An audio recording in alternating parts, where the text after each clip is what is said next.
How to buy XRP on Bybit. Hello guys, this is Arikis and welcome back to another tutorial video. In today's video, I'll teach you guys how you can buy XRP on Bybit. So before we begin with that, if you're new to our channel, head down below and hit the subscribe button so you don't miss out on our future videos. Also, press the bell icon so you get notified when we release our new videos. Now let's begin. First step, open up your Bybit. Be sure that you're connected to the internet and you're logged in into your account. After you've done both of those things, you'll need to now buy XRP. For that, you can simply scroll down on the homepage and you'll find whichever is the hot coins right now. If you tap on view more, you should find XRP there as well. So yeah, there it is. Tap on it.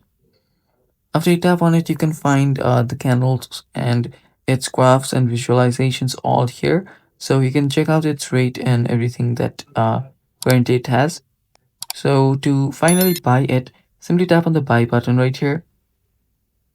After you tap on it, choose how much you want to buy and the corresponding amount will be shown below.